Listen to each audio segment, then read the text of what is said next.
So you want to know how to make catchy trap drums in FL Studio, and that's exactly what I'm going to be showing you how to do in this video. Hello, this is Nakul from Nakul Beats. Welcome back to the channel. If you're new here, then please do subscribe and watch to the end so you can get your boy monetized. Anyways, let's get right into the video. Since this is a drums tutorial, I'm not going to be focusing on the melody so much, so I'm just going to pull up a loop from Looperman. I'm going to use this for my melody instead.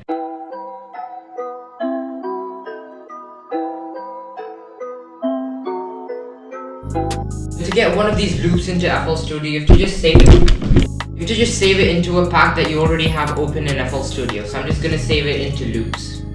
The first thing you need to do once you've got the loop is subscribe. Then we can find a clap to go on every third count. You can either find a clap or a snare, either which works, but usually in trap beats they use a snare more often. I'm gonna put it on every third count, so that when the metronome plays the third time, that's where I'm gonna put this snare. I'll play it with the metronome on. Just gonna copy this into every bar. Trap drums and snares these days are gravitating more towards the tight and crisp sound, just like this, that I picked, and not towards the old school sound that used to be played a lot. Actually, I'm gonna pick another snare to layer on top of this. Now use this as an offbeat snare. So what that is I'll explain now. An offbeat snare is one that doesn't play on the third count, but rather on the syncopated beat. So that would be right about this one over here. So I'll show you with the metronome one what that sounds like.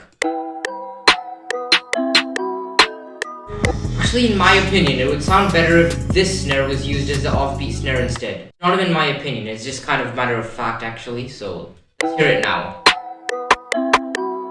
See how much better that sounds? Now to give the rhythm of the beats the hi-hat. Just like the snare and the clap, the hi-hats are usually quite tight and short. Sometimes hi-hats are as simple as this, where you right-click right over here. Go fill each 2 steps. You could just leave it like this, but on this channel, I believe in going the extra mile. Not just teaching you how to become a better music producer, but also a better person. So now I'm gonna add some hi-hat rolls into the beat. Go to the brush tool, which is just up here. Let's just scroll through this. I'm gonna adjust it. I feel like getting a hi-hat roll just before the snare hits. So the snare hits right on this beat. So for these 2 hi-hats, I'm gonna put a roll instead. In trap beats, triplet rhythms are used quite a lot, and how to get that into your hi-hat pattern. Just go into the magnet, any multiple of 3, so third, a sixth, all of these are triplets, so you can just click on the 6th. Actually, I'm gonna pitch it down even more.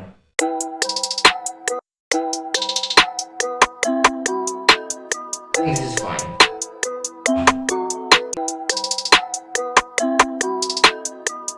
Over here, at the start of the third bar, I don't want a triplet rhythm, but a double instead. So any multiple of 2 will do for this.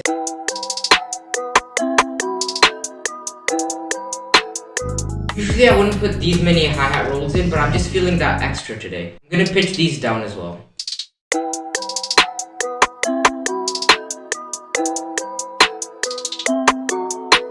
I'm gonna copy this into the next 4 bars.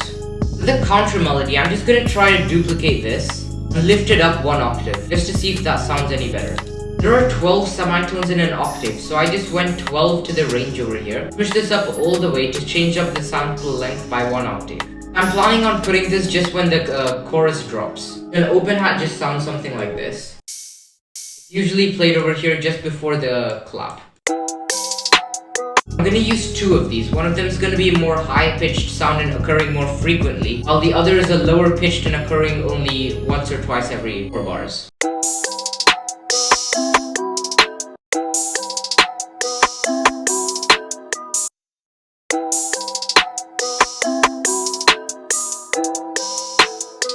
I'm gonna copy these into the next 4 bars. Now moving on to the kick, the pattern is incredibly important and the sound selection is equally up there. I'm gonna search for a kick. You should have a lot of low-ended punchiness to really send you into the 4th dimension. I think that kick made me see John Cena for a second. I'm definitely using this one.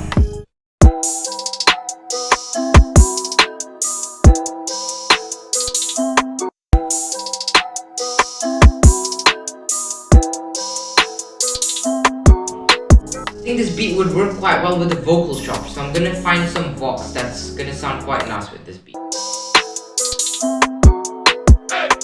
Now it's time for the 808. I'm gonna try to match this with the kicks so that they hit even harder.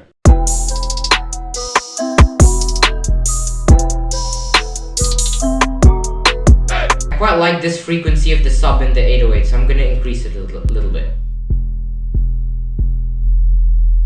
I just finished off the arrangement with just one more drop, so there's one at the start of the 9th bar and one at the start of the 17th bar. If you've watched the video so far and you've liked it, then do like the like the like button and subscribe now. This is the final product.